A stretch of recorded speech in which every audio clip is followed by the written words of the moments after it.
Hi friends, thank you for joining me today. We are going to do a water reflection painting today, and I'm going to do two of these. The first one's going to be fairly simple. It's a lot of wet on wet technique because we want that sort of misty, blurry feeling. And then the second one we do is going to get a little bit more detailed. We're going to zoom in on parts of this first painting. So what I'm going to do is just sketch out my composition first. So here's a little bit of a horizon line. Then I have some sort of trees in the far back. We have trees that are a little bit closer. Maybe some of those trees in the far back in here.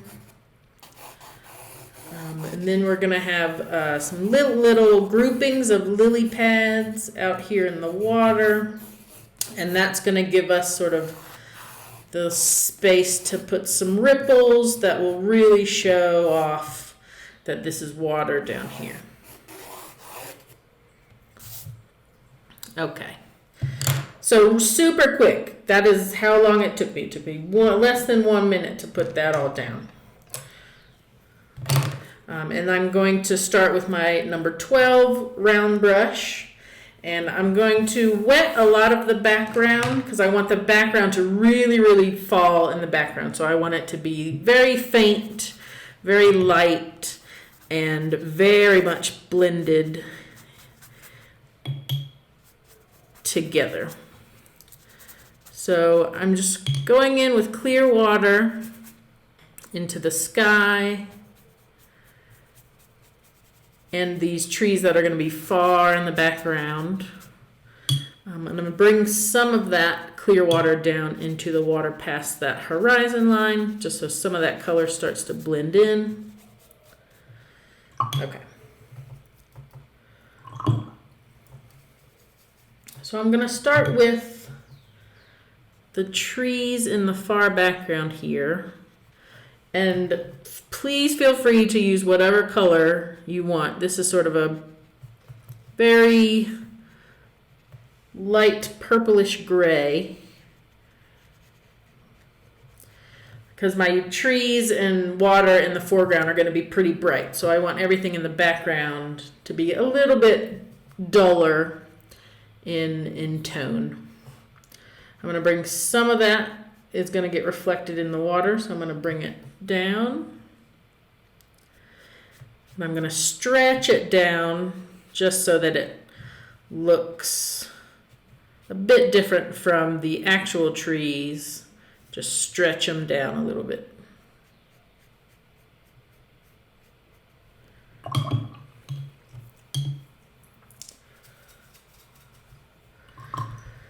And the sky here, again, you can do things in whatever color you would like. I'm going to do a little bit of an orange tint. Maybe it's just that time of day where the sky is looking a little pink. Whether that's sunrise or sunset, sort of up to your discretion. I'm going to maybe do more of an orange on this side and sort of gradiate over to a pink.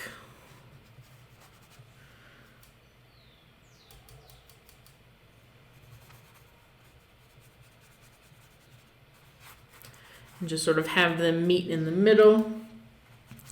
I'm going to drag that color into where I want my trees to go as well, just so that some of that color starts to peek out from behind the trees.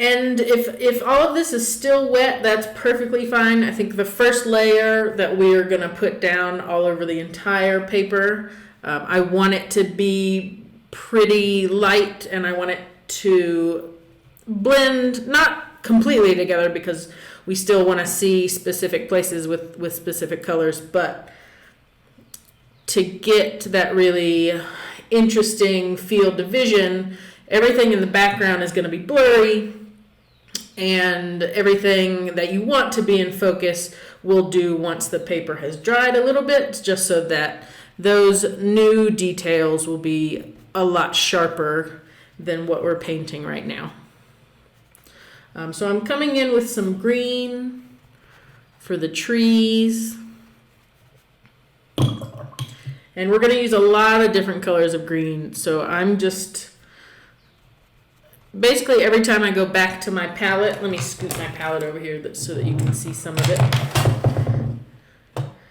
Every time I go back to my palette, I'm either mixing in a little bit more green or a little bit more yellow or a little bit more blue, just so that every time I come back to my paper, I have a different color green.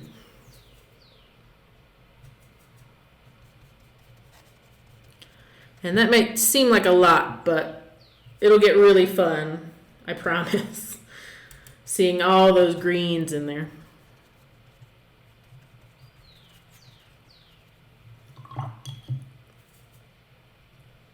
And I'm just using the same, I'm mixing it in the same spot. I'm not keeping the last green I used.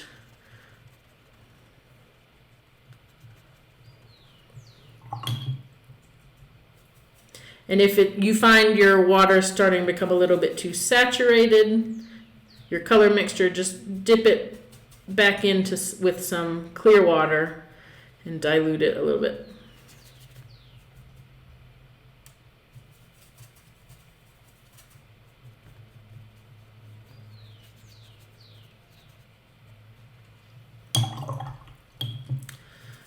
Okay, same as what I did with the mountain, or not mountains, the trees back here. I'm going to come in with my color, my green colors, and just sort of pull those colors down, not all the way down to the bottom of the page, but just a tiny bit. That'll help with the water illusion.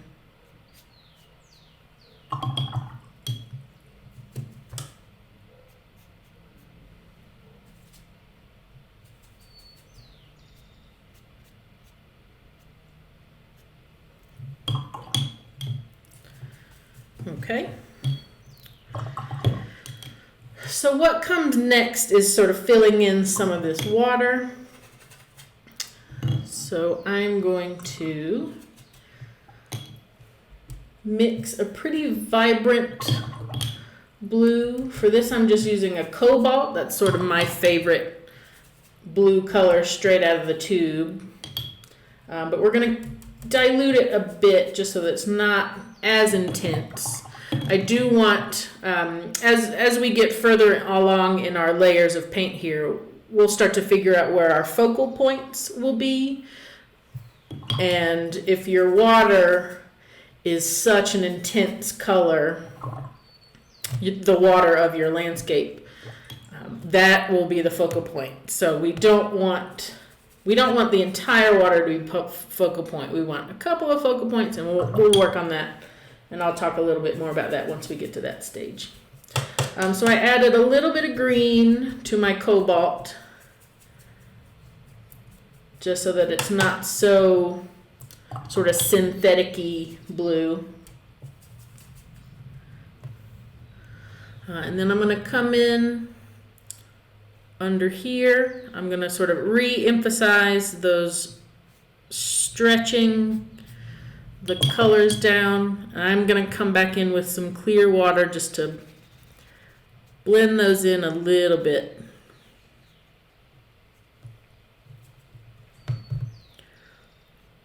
And then I'm going to fill in where I had sketched some of these lily pads to go. I'm just going to start painting around them just so that I know exactly where they are, and I don't completely cover them with this blue color. I'm going to use that blue to come back and sort of reinforce that horizon line just a touch, and it's not one solid line. I just want to come back in a couple of places just to reinforce that.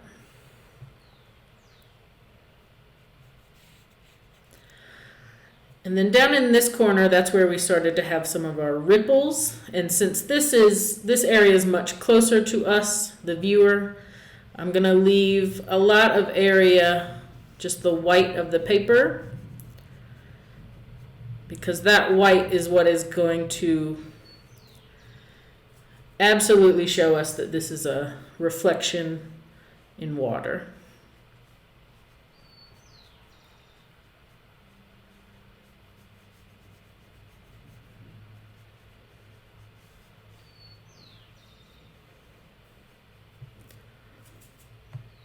All right, and then I have a big bunch of lily pads that are going to be really close together on this side.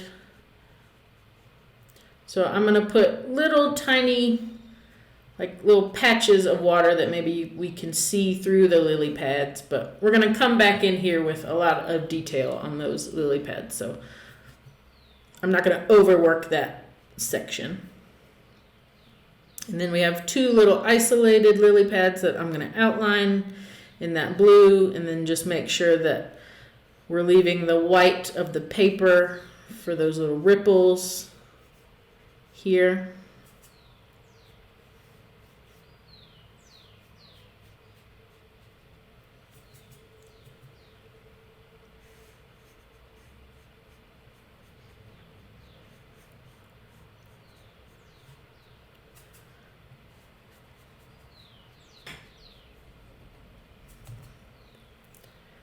Okay. So here we can already tell, because we pulled that green color down into the water, it's already starting to look like a reflection. And again, we're going to build a bunch of layers on top of what we have right now, and that'll make some things come really into focus. So I've been using a 12 round brush the whole time, but now that we want to start making some details, I'm going to move to my number 8.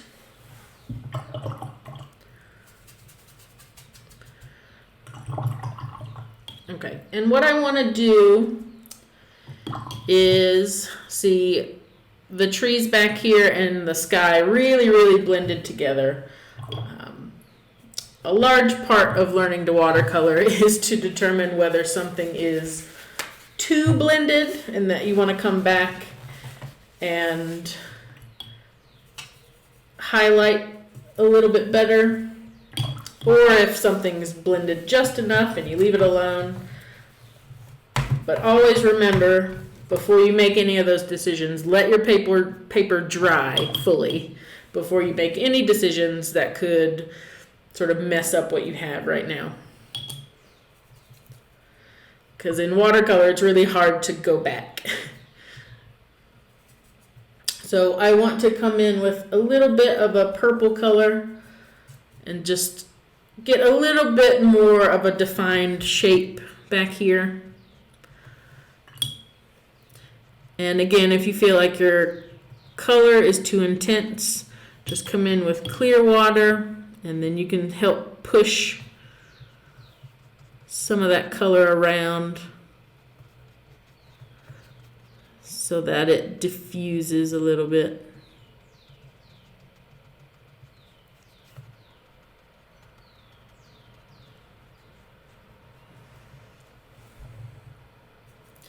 And I'm going to pull some of that color down into the water. There was a little bit of those background trees back here, so I'm going to come in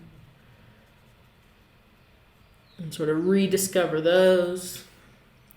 And again, pull that color down.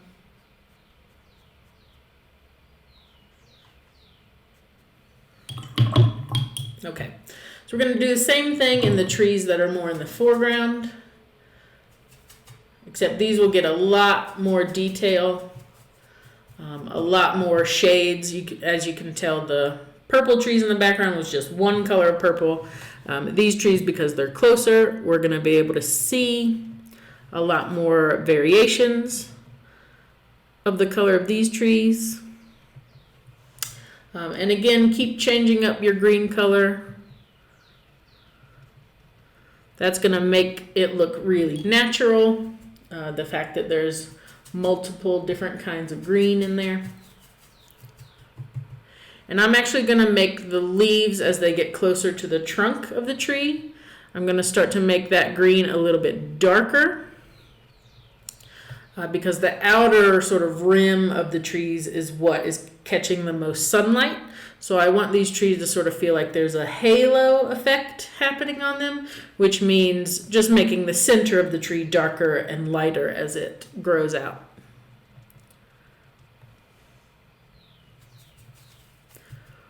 And to get a really dark green, you might have to start adding some red to it. It'll start to look like it's getting brown, but it's still in the green range.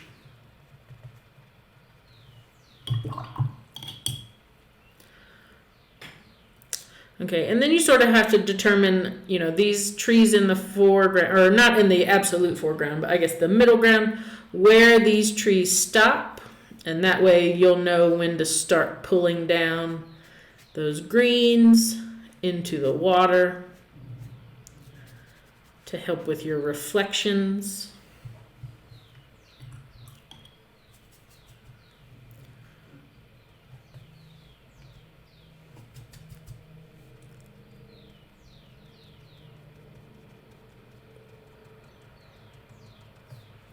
And I think with trees, it's best, the more irregular their shape and the more colors that are in them, the more real they look, at least to me. So just play around with it. It doesn't have to be this, perfect sort of Christmas tree shape. I think that's just my default. But for these next ones, maybe we can have some more top-heavy trees. I'll do that for this next one. So I'm going to start with the center of the tree. Again, getting more intense color, darker color in the center.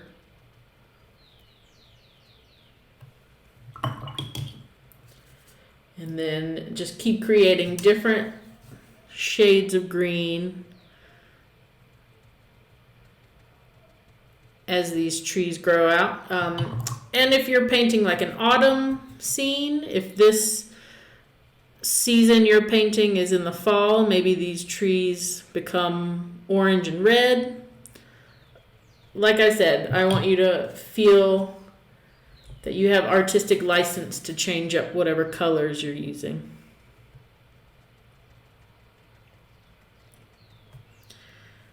Okay, so we have a lot of colors going on here. I'm going to bring down this sort of darkest shade.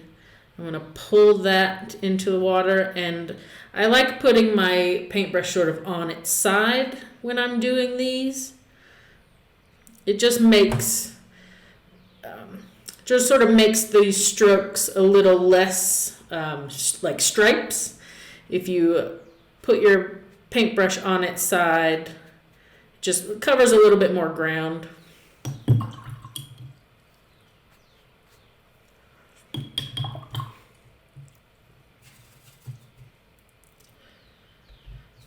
Okay. I'm going to do another tree over here. Maybe mix in a lot more yellow for the leaves right on the very edge.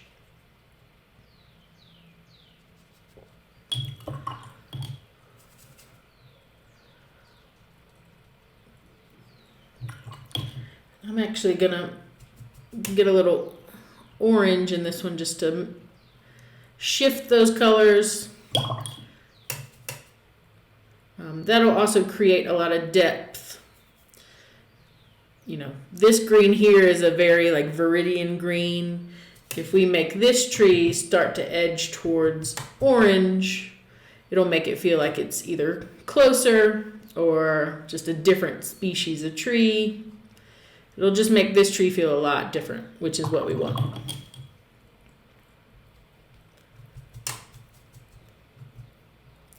I'm going to put some red in there. And that red we can drip down into the water. And again, it'll just create some more visual interest if we have some red reflecting in the water down here.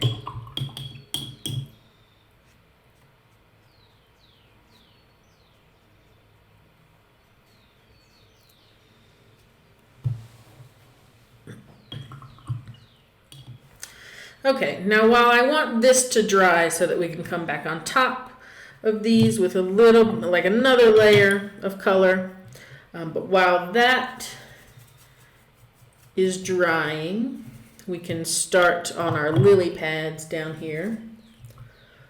And for that, I'm probably going to go to my smallest paintbrush. I have a size 4. So we're going to use those for the foreground. And another thing that will create depth is, lily pads are green, but I want them to be a completely different green from the trees back here. That'll also create a lot more depth. So I'm starting with, what color is this? Viridian green. I'm starting with that. I'm going to add a little bit of yellow to it, just so that it feels like a sort of more of a froggy green. But I want this color to remain pretty intense because it's in the foreground here. So I have my size 4, and I'm just gonna go in and I'm gonna paint these lily pads. Since they're circular things, I'm gonna paint them as sort of a big continuous loop. So that I don't get brush strokes in the lily pad itself that are going like straight angles. I'm just going to fill it in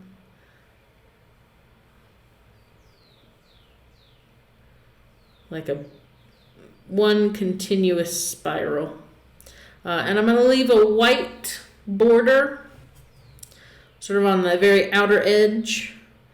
And that's just going to signify that light is hitting it on its edges, and that will leave us some room for some shadows as well.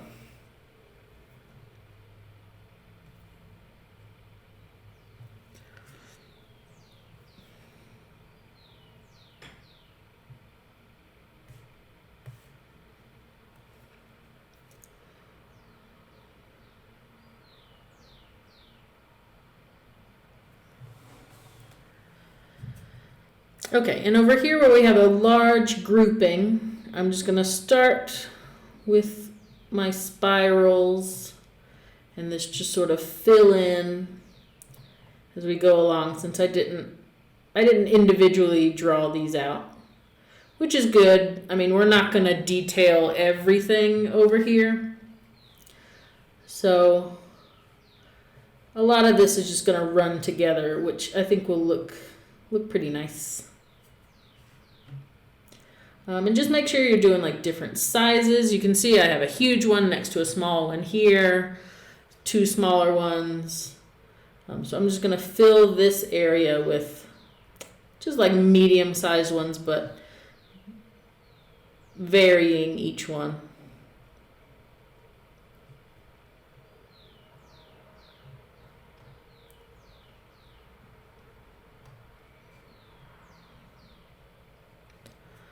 I'm going to try and keep at least some of these having that white border around them that will show off some highlights.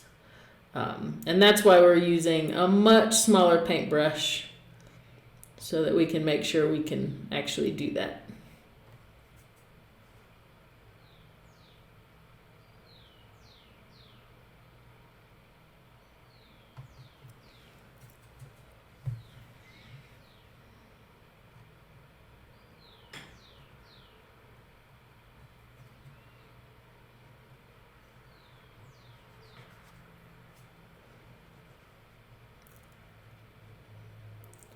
And for right now, I'm just using the same green color, mostly because I just want to get my shapes down.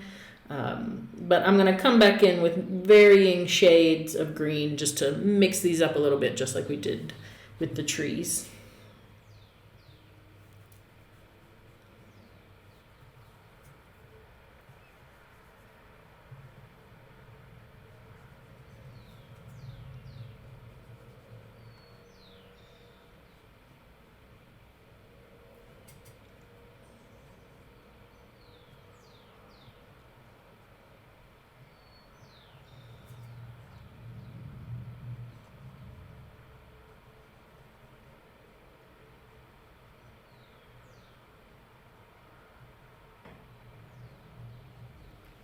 Okay.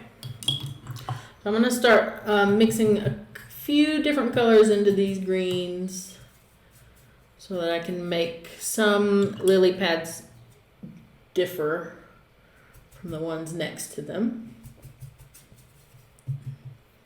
Okay.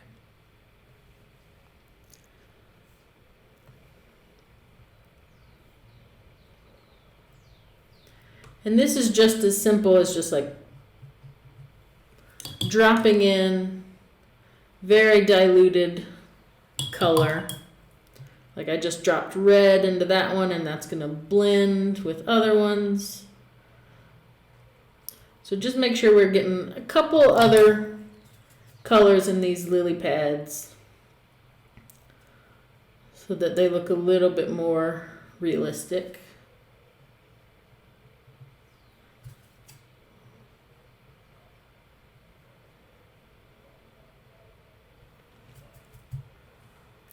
And usually lily pads have flowers on them as well. Since we're sort of far away, I'm not focusing on the flowers right now. The next painting I do in the series will be sort of a close-up of the lily pad area, so we will definitely include some flowers in those.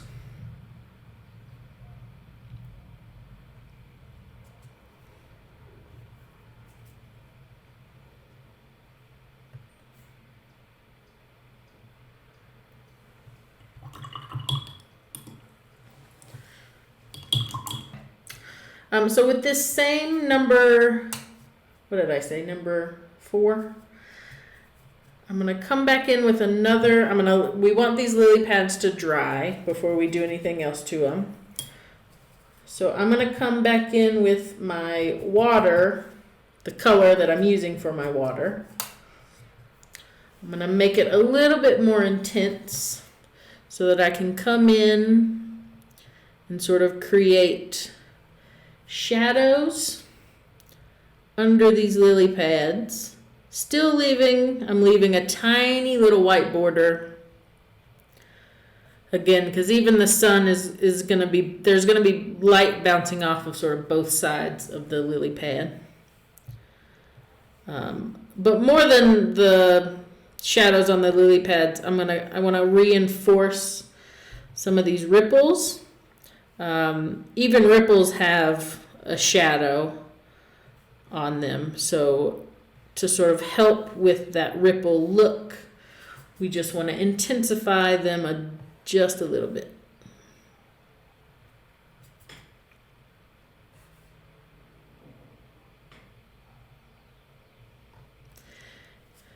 And if you touch the lily pads and the water starts to blend a little bit, that's perfectly fine.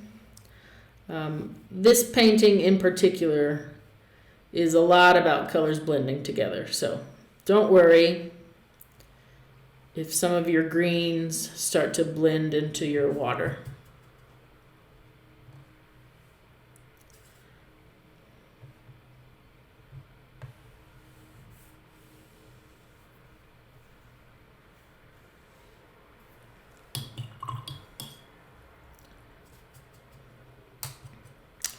I'm also going to come back with this smaller brush back to the horizon line just to reinforce that again a little bit.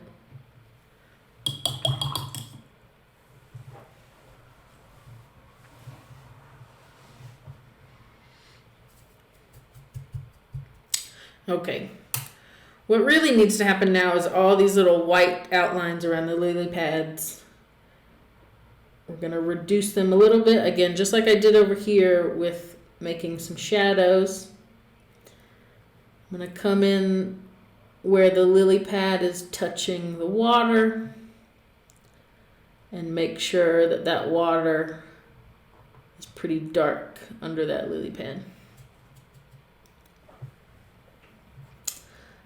Again, if your lily pads haven't dried yet, maybe you want to wait to do this. I just feel like I want less white borders. So I'm just going to fill in the bottoms and leave sort of these arches at the top of the lily pads. I'm going to leave those there.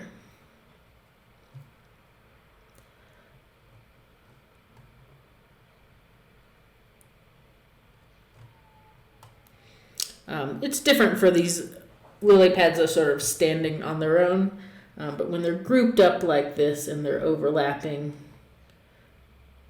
I just don't want them to seem like that I'm outlining each individual lily pad, because that's going to bring a little bit more focus over here than I want.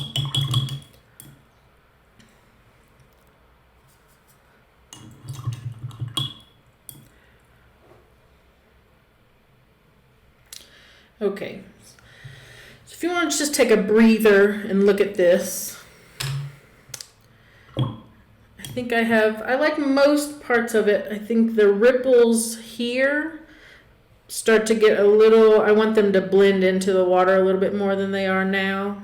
It's starting to feel like a full-on wave is coming, when I just want it to feel like very subtle ripples. So I'm going to blend some of that water into the whites that we've left there, and that will make it feel a little calmer, I think.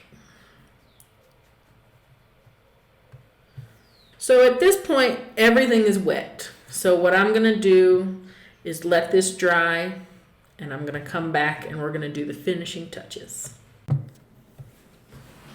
Okay, so we're back. Everything is dried. I've actually let this dry overnight just to make sure that it's super dry.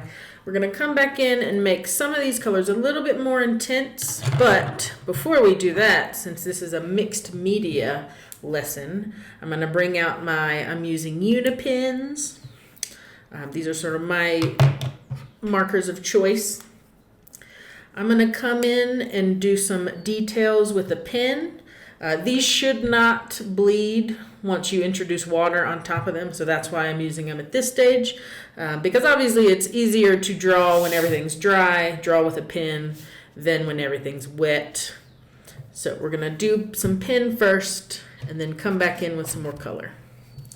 So I want to come in and sort of reinforce, or not reinforce because we didn't do them before, but we're going to draw in some limbs in this tree. And since we're coming in with more color on top of this, this will not look so odd, right? It won't stand out quite as much as it is right now.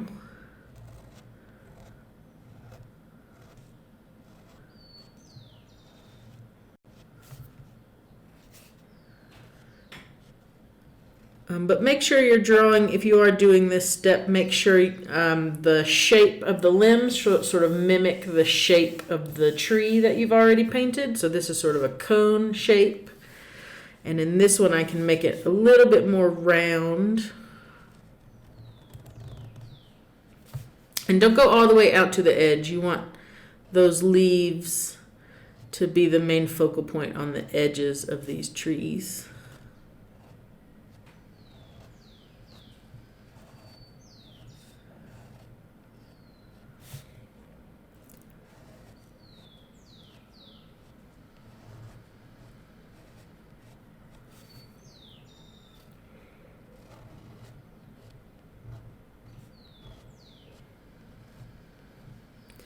And if you're not skilled, or you don't feel like you're skilled enough in the art of, tree limbing, what you can do, which is really easy, I think, for me, is to go grab a leaf from outside, because it sort of mimics how branches work, right? The little veins in a leaf. So if you want a little bit of a reference and you don't have a really good photo of a tree or anything, just use a leaf, and that will help you see sort of how this sort of branching off of things work naturally.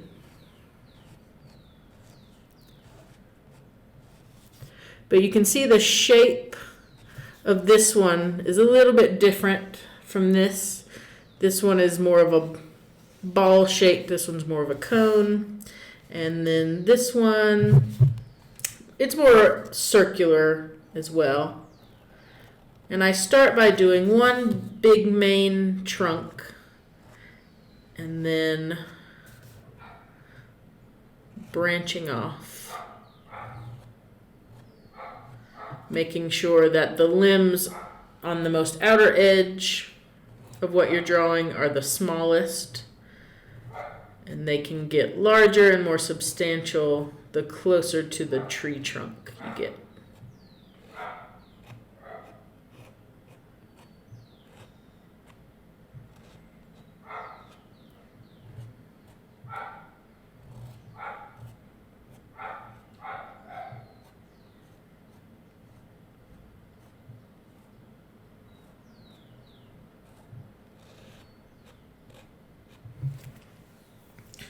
Okay, and then I'm going to come in with some shadows on the bottoms of these lily pads. And the sort of lip of the lily pad isn't sort of a big bold line. It has some dips and some curves. So maybe with this one, I'll sort of show you all those little curves, and then the line at the bottom of these shadows will be a very smooth curve just because that's where the lily pad is touching the water. So if there are any irregularities, the water's going to cover up some of that. So I'm just going to fill in that space I just created. And there can be some of this on the opposite side too. Some of the little waves in the lily pads can be facing away from the sun. So you can do a couple of those. Like that. So I'm just going to keep doing that on these other ones. And again, making these things sort of irregular. Some of the lily pads will have it, some of them won't. That'll just make things look a little bit more natural. If not, everything is not outlined with this pen. You can see here I'm not exactly outlining anything. I'm just creating shadows with pen instead of with a darker watercolor, just because I want these shadows to be super sharp.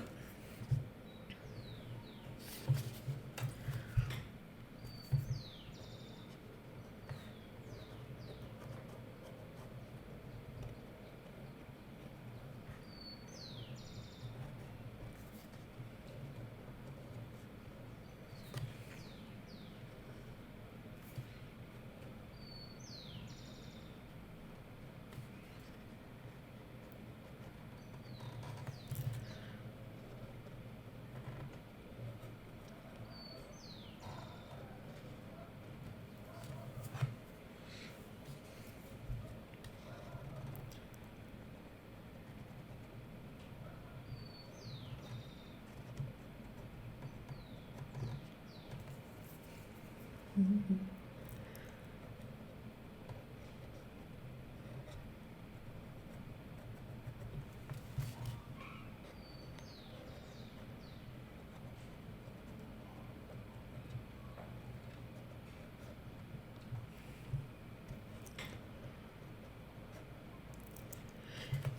And once you get to the lily pad sort of in this farther corner, because we don't want the focus in the corners of our painting, I'm going to do a bit less of this inking in the corner.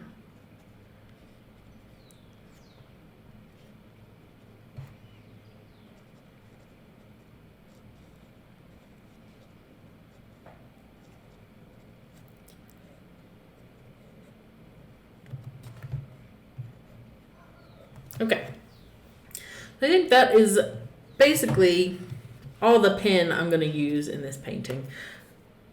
Once we lay down a little bit more color, we can sort of reassess. But for right now, I'm going to go back to my size 10 round brush. And mostly what I want to do, I think I like how the lily pads are working, but for now, I want to just make the center of these trees a little bit darker so that the pen work that we did do here sort of dulls down a little bit.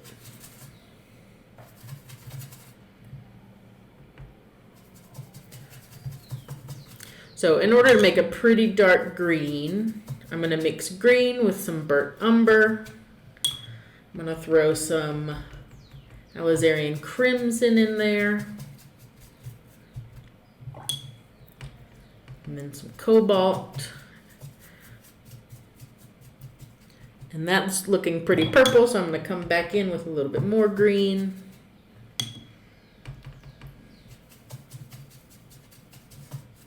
Okay. So I'm going to start right where I had made that tree trunk and just sort of build out from there. And I'm going to lighten up my green as I move outward with a little bit of yellow. You can also just dilute your color. That'll make it less intense.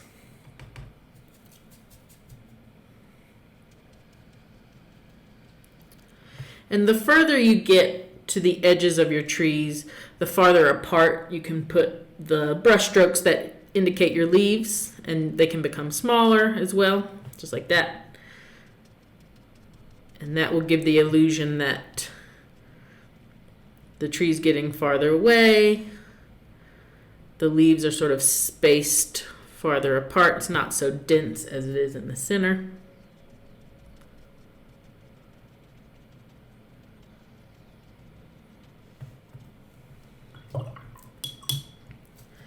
And because we're adding color here, we have to add a little bit of that color in the water here.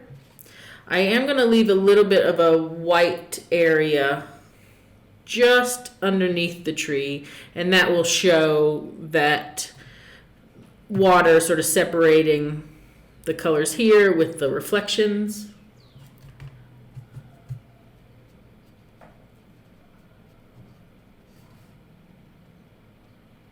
And just make sure that each color you put up here does show up in the reflection just a teeny bit. And the reflection, I'm going to add just clear water so that it starts to blend together a little bit more than it is in the tree itself.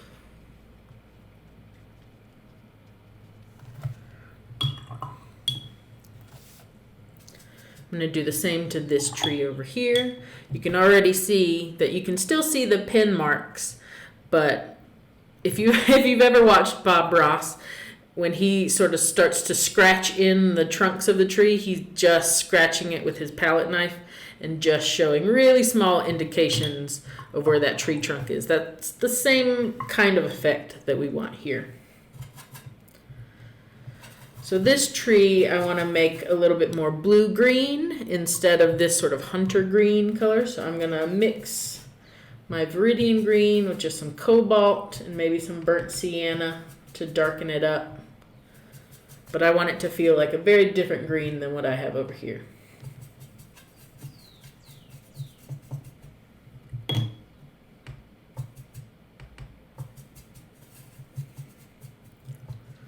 Okay. Again, I'm going to start from the tree trunk.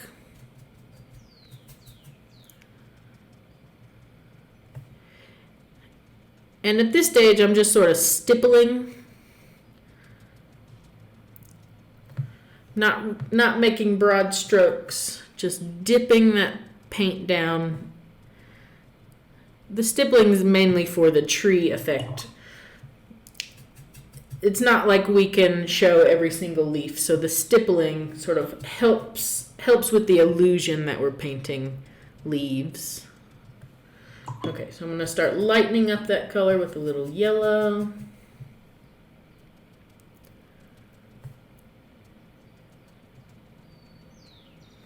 And again, I want to bring some of that color down into the reflection, leaving a little bit of untouched from where we painted before and we let it dry.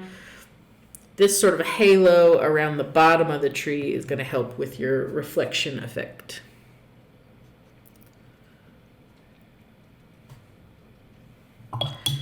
And again, come in with clear water, help blend some of those reflections together.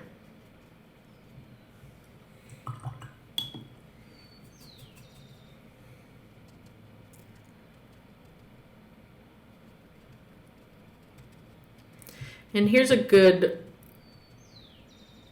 time to, if you want these trees to be a little bit taller, you can do that. Maybe this one I want to be a little bit taller than the one next to it. They're starting to be the same height. Again, if you want things to look a little bit more natural, having things all their own heights. I mean, how weird would this look if every tree was the same height, right?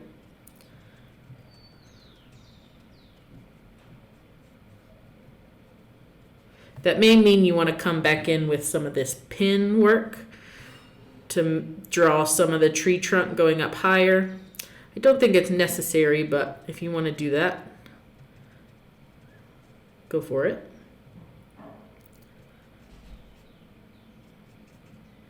Okay, and then last one, we want to intensify the colors in our sort of more fall colored tree over here. So I'm gonna make a dark red, or maybe a dark red, and we can create a dark orange out of that. So dark red, that's just you're using your red and mixing some brown with it. Start by the trunk of the tree and just start building out.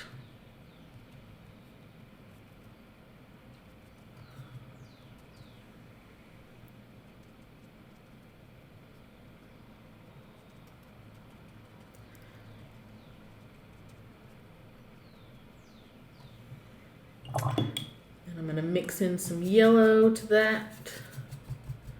Get more of an orange color.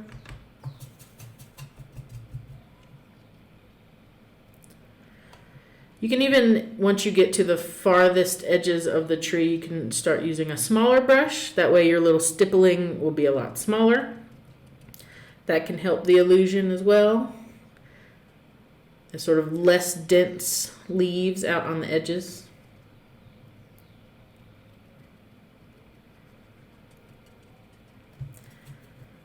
Make sure that color is coming down into the water.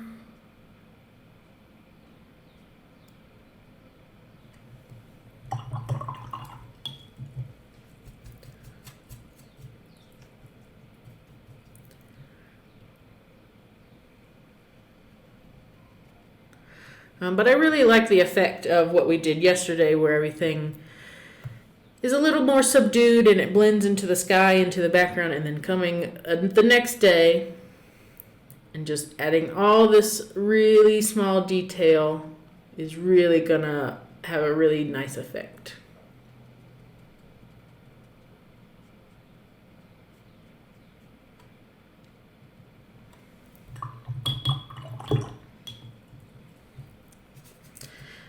Now some of this up here looks a little too different from the tree we painted yesterday, so I'm going to come in with some green just so that that tree looks like the same tree we painted yesterday.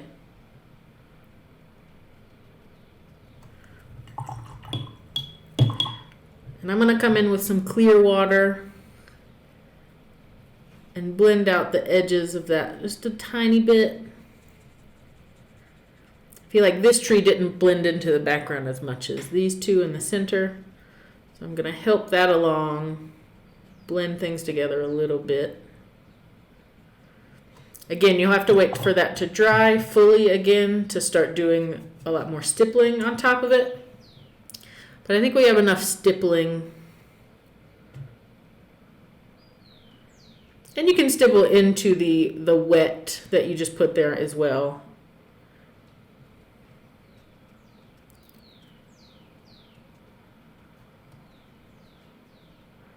Like that.